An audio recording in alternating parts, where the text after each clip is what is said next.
"The one thing that I'm clear about is that I'm not revealing my sources," said Jamie Kalven at his Chicago office. Alyssa Schukar for The New York Times Chicago. If not for the reporting of Jamie Kalven, an independent journalist in Chicago, the world might never have known the name Laquan McDonald, a black teenager who was shot 16 times by a police officer as he walked down a street holding a folding knife. Mr. Kalven questioned the official police account of the shooting and revealed the existence of a police dashboard camera video that documented the episode. Months and many court fights later, Chicago city officials were forced to release the video of the shooting, which showed Mr. McDonald, 17, being shot again and again one night in 2014, even after he lay crumpled on the street. 3 years later, Mr. Kalven finds himself forced back into the case, subpoenaed by lawyers for the police officer, Jason Van Dyke, who was charged with first-degree murder in Mr. McDonald's death. He has been called to appear next month at a pre-trial court hearing in which Mr. Van Dyke's lawyers are seeking to learn the source of the information that Mr. Kalven published about the shooting long before the video was made public. It is the latest diversion from the central question of Mr. Van Dyke's guilt or innocence, and another delay in what is now the most closely edged murder case in Chicago. On a single day 2 years ago, Mr. Van Dyke was charged in the shooting. The graphic video of the teenager's death from a year earlier was released and Chicago erupted in protest. Since then, the case has slowly crawled toward resolution. Mr. Van Dyke has pleaded not guilty but no trial date has been set. The venue of the trial, whether here or in a more distant county in Illinois, is a matter of contention, and it remains to be seen whether the case will be decided in a bench trial or by a jury. The showdown with Mr. Kalven was prompted by Mr. Van Dyke's lawyer, who suggested that Mr. Kalven obtained leaked documents and may have passed along that information to witnesses of the shooting, influencing their accounts to investigators. The fight over Mr. Kalven's sources threatens to push the start of the trial even further down the road, delaying legal proceedings that many Chicagoans say should have already begun. Mr. Kalven, the founder of the Invisible Institute, a local independent news organization, said he is prepared to fight what he sees as a broadside on his First Amendment rights.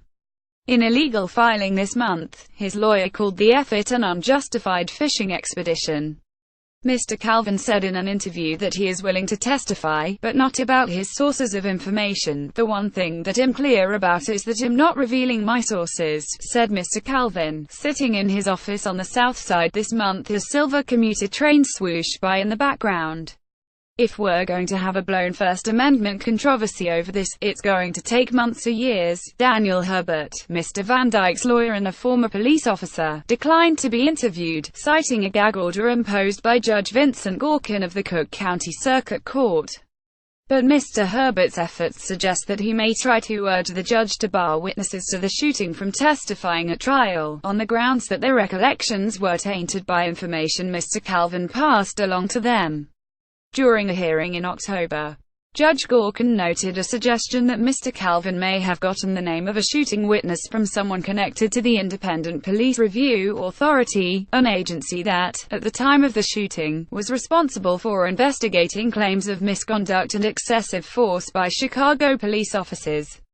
He will be testifying, the judge said of Mr. Kalven, according to the Chicago Sun-Times. Mr. Kalven, 69, says he is bewildered to suddenly become a player, and no longer an observer, in the case against Mr. Van Dyke.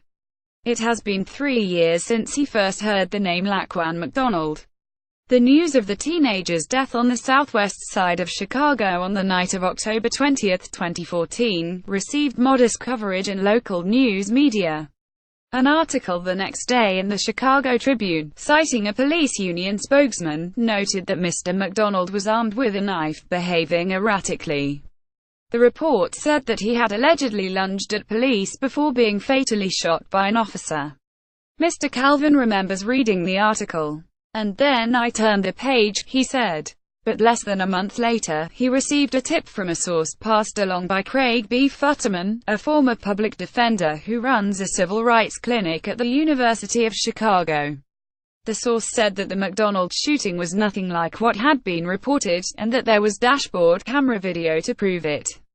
The tip led Mr. Kalven to a civilian who had seen the entire episode. With some prodding, Mr. Kalven persuaded the witness to talk. In January 2015, Mr. Kalven obtained the autopsy report, a painstaking record of 16 bullets fired into Mr. McDonald.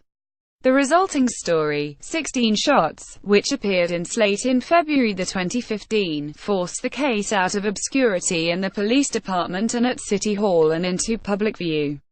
The investigation into Mr. McDonald's death upended Chicago. The police superintendent, Gary F. McCarthy, lost his job. So did the head of the Independent Police Review Authority. The mayor, Rahm Emanuel, refused to step down despite calls for his resignation and nightly demonstrations in the city. Anita Alvarez, the state's attorney for Cook County, lost her re-election bid. The Justice Department opened an investigation into possible civil rights abuses by the Chicago Police Department. It wasn't until a year after Mr. McDonald's death, and after a judge told the city it had to release the video, that Mr. Van Dyke was charged with murder. He was the only officer among more than a half-dozen on the scene to fire a weapon at the teenager. 3 other officers were indicted on state felony counts of conspiracy, official misconduct and obstruction of justice, accused of filing false reports and lying about what happened the night of Mr. McDonald's death.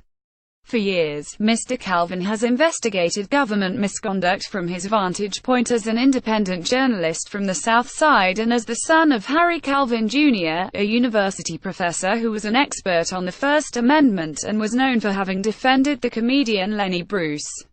His father died of a stroke when he was 26. Jamie took over the writing of his father's unfinished book on the First Amendment, a project that took 12 years.